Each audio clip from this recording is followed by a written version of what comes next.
Premier League predictions, round 31. Hello everybody and welcome back to Very Biased Opinions for another round of Premier League predictions. The games are coming thick and fast, and as such, we haven't seen every single game of the weekend. We're filming this on a Saturday evening, so we haven't seen any of the games on Sunday. We do apologise, but we have seen some of the sides because we had that little midweek bonus round. As always, we do put timestamps down in the description, and there's also on the YouTube chapters bar on the video itself, so you can skip ahead to certain videos if you want to. But should they do that, Thomas? No, God no. Listen, marinate, stew, enjoy. Enjoy. And without wasting any more time, let's just dive into this. Tom, what is the first match? Burnley host Watford. So Watford had a 1-1 draw today with Leicester. It was a pretty good game actually, but really sprang to life in injury time really.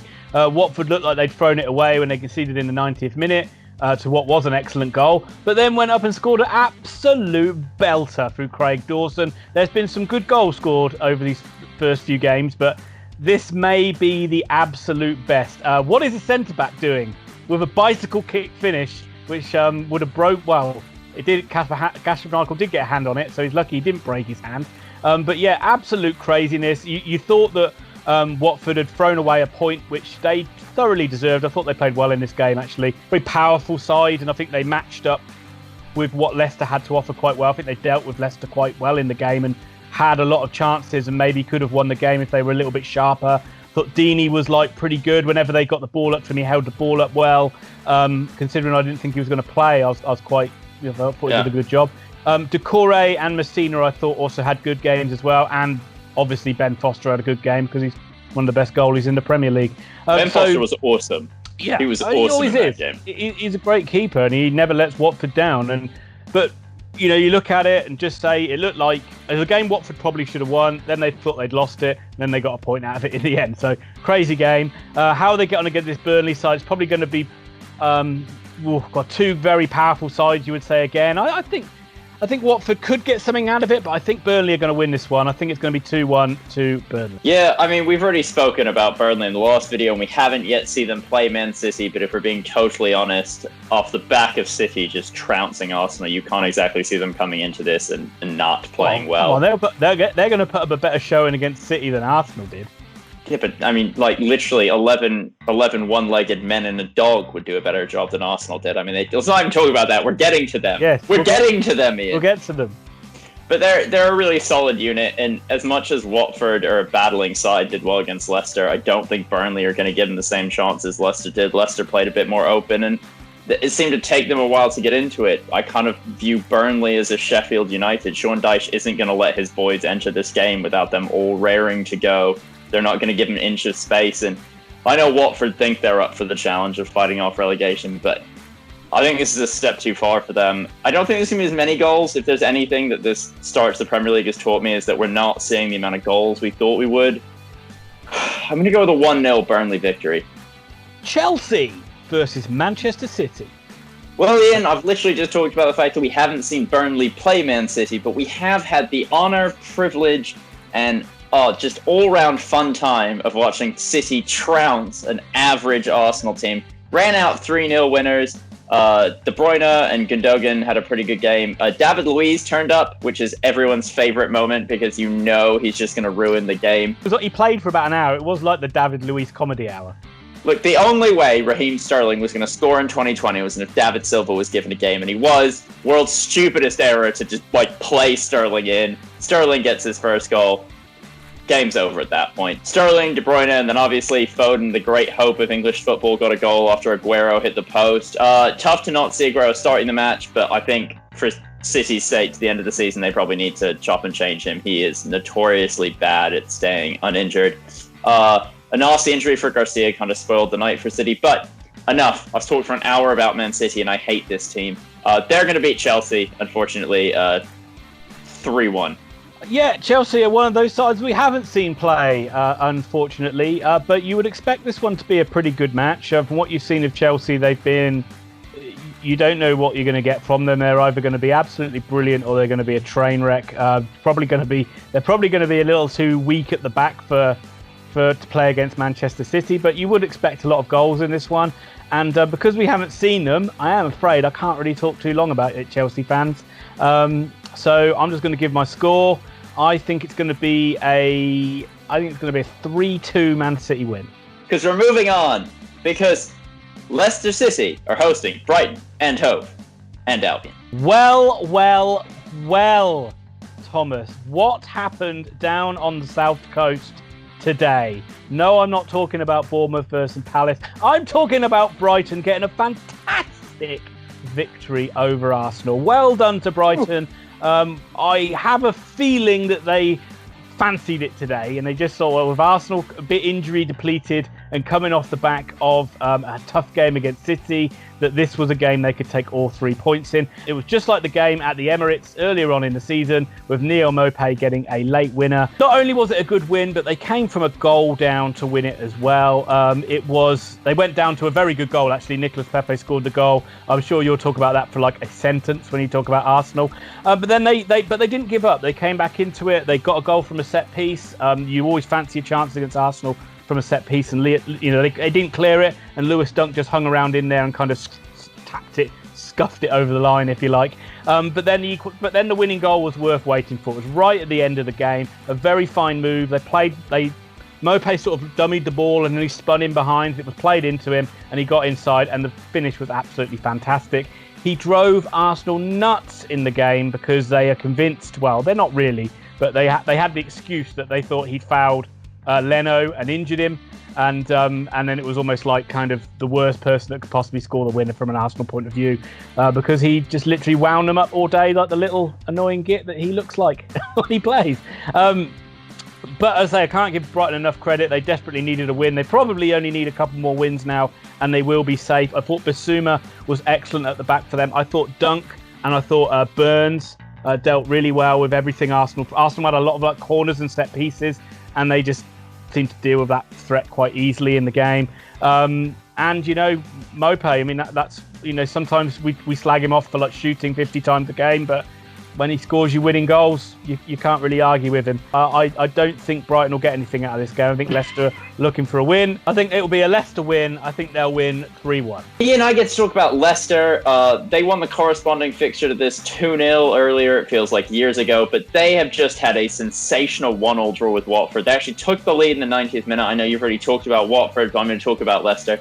Ben Chilwell absolutely hones the ball into the back of the net. Brilliant cross-field ball from Demarai Gray, who was a fantastic substitute by Brendan Rodgers. The boy needs to play more, but we'll get onto that in a second. Demarai Gray, cross-field ball, Ben Chilwell, one touch to get out of his boot. He hits it so hard, there's literally no chance for Ben Foster, who'd had a great game to that point.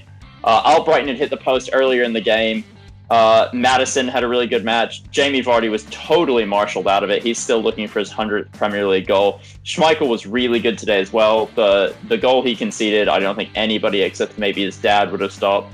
And Sonyaku was a really good centre back. Leicester and Watford both looked like they hadn't been off to me. There were a couple misplayed passes, but they both came with a lot of intensity. They completed a lot of passes, got a lot of chances. Having watched all the football today and all the football on Wednesday, I think this match was the most Premier League match I've watched. It was the most kind of end-to-end, open, furious attacking, and then all of a sudden nothing happening, and then furious attacking, and then just quality. And I think I was texting you saying it's going to take magic, and then there are just 2 moments of magic, and it's perfect. Yeah. It's not going to take magic against Brighton, though. Brighton are a joke of a football club. The only team Brighton can beat is Arsenal. They're the only bigger joke than they are. So we'll go with a Leicester City win. I think it'll be easy. I think it's going to be 2-0 Leicester City. Liverpool versus Crystal Palace. What is there to say about Liverpool? We haven't seen them play yet, but we have seen them play 30 rounds thus far, or 29 rounds, the Premier League thus far, and they've been nothing short of imperious. Unless they have to play Watford again, they're probably going to win every game to the end of the season. Jurgen Klopp recently came out and he said he was probably the happiest man that the season restarted because he was afraid they're going to take the title from him. Jurgen, don't worry. The Premier League is not run by Man United. They're not going to take the title from you. But as an idea, maybe lose every game to the end of the season, see what happens. It's just throwing it out there. Maybe have some fun with it. They still win it. Yeah. At this rate, they will. Anyway, they won't have won the title at Everton because of City's win. which unfortunately means that numerically they'll have to win this against Everton and then against Palace, which is really annoying because how funny would it have been to look at all those Everton players lose to Liverpool? And I digress. Let's talk about this. Liverpool are going to beat Crystal Palace. It's going to be 2-0. I was going to say, I'm sure we've already had this conversation before. You are probably right, Tom, but Crystal Palace are one of the most underrated sides in this Premier League, as proven as what we've just seen where they've beaten Bournemouth by 2-0. Absolutely brilliant today, I thought. the game plan was fantastic. They went in there and they just didn't really allow Bournemouth to play any football. They were like in their face. They made the game bitty when they needed to. And it sounds silly to say, but it was almost like men against boys, if you like. It seemed like a professional side playing against a semi-professional team at times, and it just because of the way Palace was so good at marshalling the game. The free kick was brilliant by Milivojevic. Apparently he's added free kicks to his game and not just penalties. It was right in the top corner, even with the keeper getting a hand on it. He couldn't keep it out. And then they carved Bournemouth open, slack defending, but it fell to Ayew, and he finished it off nicely. But what a good season Ayew's having. Really, I think he's got like 8 or 9 goals now this season. He's doing really well. He's really picked up the slack of the goals that Zaha hasn't scored. A perfect game plan from Roy Hodgson. They're up to 9th now. They've had a fantastic year. And, go on. Who are they above, Ian?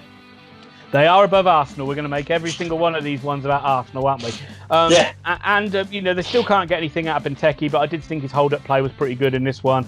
So, Hodgson goes back to Liverpool. Benteke goes back to Liverpool. Are they going to be the ones that upset the apple cart, Tom? No, they're not. What did you say again? 2-0. Oh, God. I'm going to copy you. I mean, it was 2-1 last time, so. 2-0 Liverpool. Job done. Well done, Premier League winners. Wolverhampton Wanderers versus Bournemouth. So Wolves had a really good win over West Ham. It was a game where a lot of it thought the first half was boring. I thought it was a good game. It was just, the little bit of rustiness in the final third for both sides. But I thought both sides at least tried to play some pretty good football. It was a very easy on the eye game to watch. It was just the quality that was lacking, and it felt like it was going to drift into being a draw. And the game really needed a little bit of quality. And then Traore came on, and he absolutely provided it. His power and his pace made a massive difference. Almost as soon as he came on, he drove down the right-hand side, got an inch-perfect cross into Jimenez, and he just buried a header away. And then they didn't look back, really. The second goal, again, he started the move. He played it out wide to Doherty, played it to the back post, and this was another beauty, right up there with one of the goals of the day. It was Pedro Neto just came in and absolutely thrashed a volley home, and Wolves ran out 2-0 winners. They showed why they are a side this high in the league. They've got the quality when they need it. There's no surprise why they're pushing to get in the Europa League again, or maybe even if things go their way, they could even get one step further and get in the Champions League, because they look an excellent side all the way through. It's hard to see a weak link in their team, really. And I just fear this is a bad game for Bournemouth to have after we've just seen them lose to Palace. Although it might be an easier one for them to play some football in, but I just think Wolves are going to be too good, and I think it's going to be another 2-0 Wolves win. Yeah, do you say 2-0? Yeah. Right, before we go into this, I'm just going to go with, I think it's going to be 2-1 again. Bournemouth were absolutely dreadful in their match today against Crystal Palace, and Palace's game plan was really solid. They knew exactly what they were going to do. But Bournemouth really aimless, where they normally use the wings. They seem to go central for most of the first half, and then the second half, when they started trying to use the wings, they're already 2-0 down, and Crystal Palace could just set banks up at the back. Ake didn't have a great first half, neither did either of the left and right backs, or the wing backs as they were. But then in the second half, Ake really had a really good half, and he was in the wars, and he got hit in the head 2 or 3 times. Brooks was back, and he actually looked really good. He looked really creative. Unfortunately, he was the only player on the pitch who looked creative. Josh King was an absolute waste of space. And then he went off injured after a Cahill leg breaker, which didn't arrest in a card. I can tell you're a forward. I can tell you're a forward. You wince around like a terrible, like a terrible. You are. Just a manly challenge, burly challenge, I would say.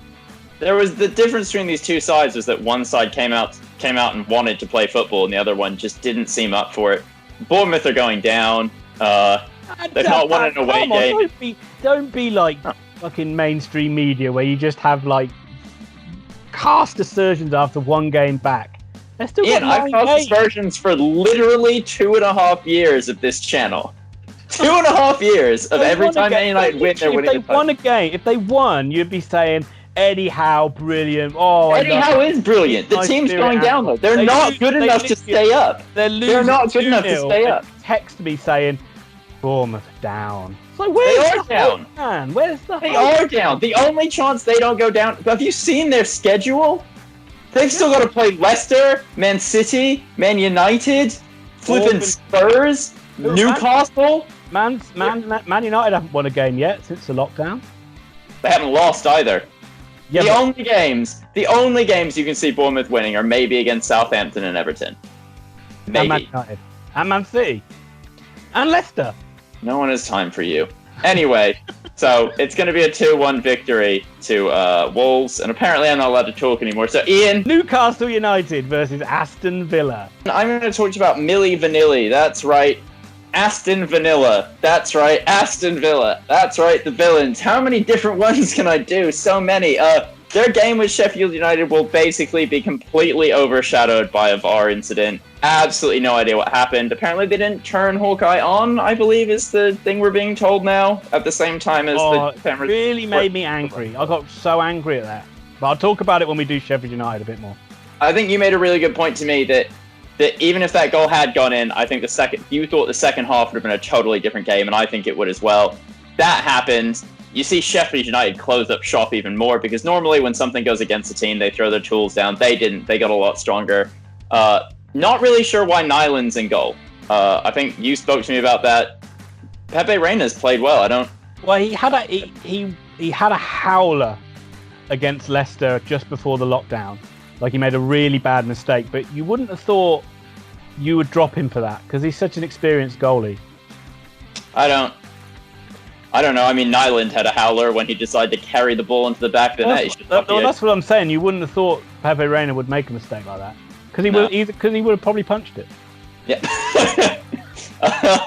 Jack Grealish was good. House, Taggart, and Connor Hoolahan. Is it Hoolahan? Am I saying it? Yeah, Connor Hoolahan, yeah. Yeah, all had good games. Again, Vanilla aren't bad going forward. It's when they go back to defend that you've got real problems. And they're not good defending. And when they play a worse goalkeeper, that's what happens. But this game, to me, is shouting. It's shouting for a 1-1 draw. As such, Ian, 1-1 draw. Would you say, Tom, this is a game that Villa need to win? Yes.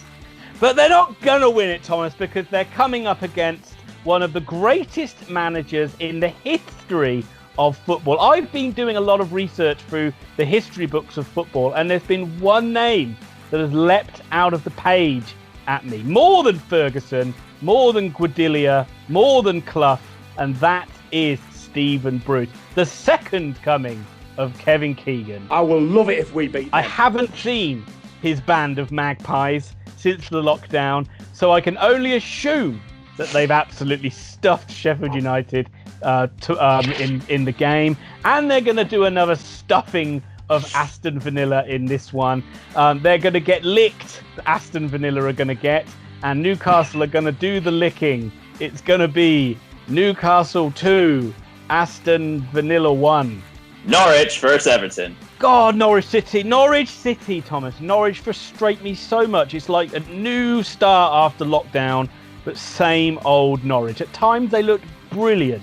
They really took the game to Southampton early. They had a lot of pressure. It looked like it was only a matter of time before they were going to score. But then what happens? The more they play, the sloppier they get, the more loose they get with their passing, and then the mistakes come in. Southampton just took advantage of them, and they got worse and worse and worse as they went on. They're so careless. It's just so frustrating to watch for such a talented side. And I know it's a philosophy that Daniel Farke is trying to introduce there at Norwich, but God, it's just they just look like they're going to go down without any fight whatsoever, and it's so frustrating. Now that Pukki's goals have dried up as well, they just don't look a goal threat. There was times he had chances, and it just looks like it's just not running for him at the moment. And they're just not going to be good enough for this Everton side. It's just almost like sides just know now. You can just wait and sit in a game and Norwich will almost hand it to you. And I can't see Norwich scoring. I think it's going to be... I'm going to go big. I'm going to go 3-0 Everton. One of the wonderful reasons that Everton finally got rid of old Mr. Silva, Mr. Marco Silva, and he of the 30,000 defeats that Everton suffered under him, was a loss of 2-0 to Norwich last time they played. Obviously, the final nail in the coffin for Mr. Silva was a 5-2 defeat by Liverpool. But you know what? That's probably happening to Carlo Ancelotti the minute you're watching this video, which will be coming out tomorrow when they're playing. As such, Carlo Ancelotti comes into this game knowing he has to win this, otherwise he will also face the sack. And Everton probably will, but what a dumpster fire this club is. They hurtle from one distraction to another, nothing good ever comes from it, and they're coming into this game on the back of a loss to their big-time, big red crosstown rivals. I don't see anything fun in this game. I don't see myself being entertained by either of these sides. Everton are lucky that Norwich are such a joke of a football side. This is not the best team to ever get relegated from the Premier League. It's not even close. They have one player who can kind of play football. 2-0 Everton. Southampton versus Arsenal. Arsenal fans, I'm sorry. You've done this to yourself, or your team has done this to you. I can't hold him back. It's going to be Tom off the long run. His knives are out. He's in full gloating mood. You have the floor, Mr. Pickering. Garbage, a shit show, terrible. You guys don't know what you're doing. What is this club doing? First, you lose 3-0 because you put David Luiz on a football pitch and you allow Raheem Sterling to score against you. It's taken him 6 months of 2020 to score a goal, and it's your fault. It's all your fault. We could have kept him off the score sheet. Oh, this team is so terrible. How are any of them paid money to play football? It has been so painful to watch them. What are you doing, Arteta? Do you really think this is the answer? They don't even look like they care. Their best player's name is Saka. He's got a year left on his contract, and he's the only one that looked up for this. Nicolas Pepe scores a goal and you can't even win. He scores one goal every 6 months, and you can't win the one game he scores in it. Leno, get over it. Maupay pushed you against Brighton a little bit. You blew your knee out. It's bad luck. Don't go screaming at him. And the rest of the Arsenal players, don't attack him after the match. No one cares. You're such sorry losers. You're a bit like your fans, whose biggest achievement is Liverpool lost an unbeaten record. Yeah, it's a great year for you guys. Enough of me shouting about you. You've had really bad luck with injuries, and I genuinely feel for Arsenal because it seems like every match they lose 2 or 3 players, although some of it's self-inflicted. David Luiz. You're coming up against the Southampton side that had a really good win against Norwich. Last time these two teams played, it was a 2-2 draw, and I really don't rate this Arsenal team. They just don't seem to care. 1-0 up against Brighton, lose 2-1. Playing perfectly well against City, lose 3-0. And you played a Christmas tree formation. I mean, can you get more comical than that? I thought that was the one thing you could say it was positive. Yeah, I mean, I want to find positives, but it's Arsenal. I can't do it. It's not allowed. As such, I'm going to have to go rogue like I always do when Arsenal are included in this, and I'm going to predict they lose again. This team is not going to win in 2020. Do you know why? You're not a real football club. You're going to lose. Oh my god, he's off the rails. Is this the time I accuse them of never making a good side? Southampton to win, 2-1. Well, it's not much of a stretch because I'm back in Southampton too, but I just have this image of, it's clear Arteta did not want to play David Luiz at all in any game, but he had to name him on the bench, and then Mustafi gets down injured and he turns to his bench and there's David Luiz leaping up, oh, me. It's just I suppose so. He would have been better off if he just walked over to Guardiola, then shook his hand and said, we forfeit. Would have been the same result. A 3-0. Hello, old friend. Oh, poor old David Luiz. I always think he's a nice guy, if nothing else. I don't mind David Luiz. He's just nuts. It's just nuts to me. But that's taken, we've talked about Arsenal. Southampton had a great performance against Norwich. I've just done the Norwich side of it. Southampton were brilliant. As I say, they got better as the game went on. This is a side that really looks united under Ralph Hasenhüttl, and it's not really a surprise that they gave him a contract extension even during the lockdown, because he's done such a good job overcoming how bad they were at the start. They weathered the pressure earlier on, and as I said, they just waited for the Norwich defence, and boy howdy did they come. They probably could have been goals up in the first half. Ings had a good chance and hit the crossbar, but it was almost just like him getting his eye in, ready for the second half. Ings got the first goal, and let me tell you, what a great performance he had. He did literally everything in the game. A goal, an assist. I think he had like a goal-saving challenge as well. I remember him he was like won countless headers in defensively as well. He had a really all-round great game. Stuart Armstrong was really good too. He's a guy that's we not really talked about on Very Biased Opinions. Goes a bit under the radar, but he had an assist and a goal, and I think that's his fourth goal in 2020. So he's in really good form. Usual suspects were good, Ward-Prowse and Redmond as well. Southampton are definitely looking at the table and looking at Arsenal's form. It wouldn't be too shocked if they even finished above Arsenal this season. I'm really sorry, Arsenal fans, because there's a little boy inside me that was an Arsenal fan when I was younger, and he's dying every time that you play. It's 3-1 Southampton, I'm afraid. Tottenham Hotspur to host West Ham United. Are we going to have a little bit of a knees up with a good old London derby? It's a good old London derby. Spurs coming off the back of a 1-1 draw with Man United. I really enjoyed the game, actually. I thought it was really good. It was a little bit slow to start, but by the end of it, you didn't want the game to end, so that was kind of a testament of how good the game was. Bergwijn got the goal midway through the first half. I'm sure most of you have seen it. A lot of people blaming David De Gea for it. It's a shot he really should have saved, but it wasn't great defending all round from Man United on that move. What most annoyed me about Spurs is the what we hold mentality that you always get from Jose. You wouldn't have got that under Pochettino. They'd have taken the lead and they'd have gone forward and tried to get the second, tried to kill the game off. But Mourinho's just got this insistence on he must win by blunting the other side from scoring. And it's so annoying because Spurs just sat back and invited pressure on themselves in the second half. And Man United are obviously a good side, they're in good form and they're going to create chances. But when Tottenham did go forward, they showed they could have caused problems themselves. And when they did go back to 1-1, they were the side that was in the ascendancy pretty much towards the end of the game to get the winner. So I just don't know why he's always got this insistence of, we must defend out any lead that we have. I think that kind of football's moved on a little bit past that. Biggest problem is obviously Dyer in defence, and that showed with Pogba, who beat him with a bit of individual skill, and then Dyer made a bit of a bad, clumsy foul, gave away the penalty. I don't know why they say it wasn't a penalty. It was a clear penalty for me. And probably 1-1 was a fair result in the end. Spurs look a different side, don't they? With Sissoko back, with Kane back, and Son. I mean, heinous leg breaker or not, this guy's got energy for days. I mean, absolutely unreal. You thought he wouldn't have never been away, the amount of energy he showed, considering Kane looked like he was knackered after about half an hour. When they get Alderweireld back as well, I think they'll be even stronger in defence. And I do think this is a side that should be really in the top four, and they've really underperformed this season. And I do think Spurs will beat this West Ham side. I think it will be... I think Spurs will win. I think I'm going to go for a 3-0 Spurs win. Let's talk about a side, West Ham. All they do is win because they... Lost 2-0 to Wolves. I'm going to say, when they win, it's because of Moyes. When they lose, it's because of the team he's inherited. Exactly.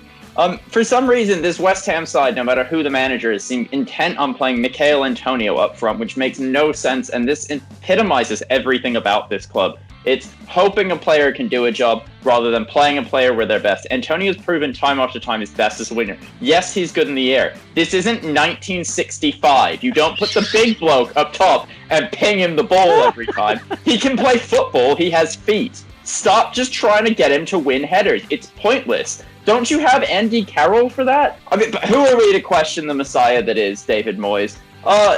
Honestly, they looked okay for a point. But that's what this West Ham team are now. They're they want draws. They play for draws. I didn't know what they're playing for. They didn't even threaten to play actual football in this match. Fabianski looks good in goal. Attacking, they look hopeless. Defending, they look okay. Spurs 3-1. Okay, once again, all of the afterthoughts are out of the way because it's time for the main event. Manchester United hosting Sheffield of the Chris Wilder United. Well, we arrive at Sheffield United, and of course I'm going to have to talk about the VAR decision, or was it a good magic trick by the Villa goalie? I don't know, I'm still undecided. But before we get to that, we have to throw it over to resident expert and Manchester United fan, Thomas Pickering. I thought Man United were serviceable against Spurs. They never really got into the races, but a lot of clubs haven't. De Gea is a pretty bad mistake, but then as much as Roy Keane may want to lambast and rip him apart, it's a mistake, but then he also had a great save against Son like 5 minutes later, and it's not been a great year for him, but he's had so many good years. This is what I just keep saying. Like, he's having a bad year. If something's going on behind the scenes, then we'll probably see him sold. And if nothing's going on behind the scenes, then he's probably still got a job, because over the last decade, he's made himself the best goalkeeper in the world, or one of the top 10. So it is what it is. I prefer Man United with a back three. They played a back four in this match. Luke Shaw is not a left back, and when he's played at left back, he just gets ripped to shreds. He definitely fits in better in that sort of like left center back mold. Paul Pogba came on and actually played good football, raking crossfield pass near the end of the game. I think he played Rashford or someone like that. And if he can come in and him and Fernandes can build an actual base, this Man United side will be challenging for a title in 12 months' time. But yes. Sorry, all the bad stuff we say about Pogba is not the fact that we don't think he's a good player. We think he's a great player. It's the fact that he can play like this, and then he'll just go missing or doesn't fancy it for the next 5 or 6 games. He'll miss every 5-foot pass, every single one in a match. Sure. If he played like this every single time he played with Bruno Fernandes, Man United would be challenging for the Premier League. No doubt about it. And that's it. So, if Solskjaer can get Pogba, and I think Pogba will start the next game. One of the reasons I read that he didn't start this match was that Man United are 8 games undefeated in a row there, and he was trying to stick with the exact same kind of players he kept putting out there. Pogba's got to start if he's fit. Like, there's no question about that. You've got to live by the sword and die by the sword. We've got a £90 million centre mid. And if him and Fernandes can play well, unfortunately, there's nothing Sheffield United can do, because the two of them can pick the lock of any defence. And when both of them are out there combined with Rashford, Martial he really didn't do a huge amount in that game, but he always offers something. Rashford is so quick. David James gets a sorry to interrupt again, but Martial did made Lloris make a great save in the second half, didn't he? He did. But, there's so much pace as well that if you get Fernandes and Pogba pulling the strings in that midfield, that Sheffield United won't be able to keep him out. And a really entertaining 3-3 draw the last time these two teams played.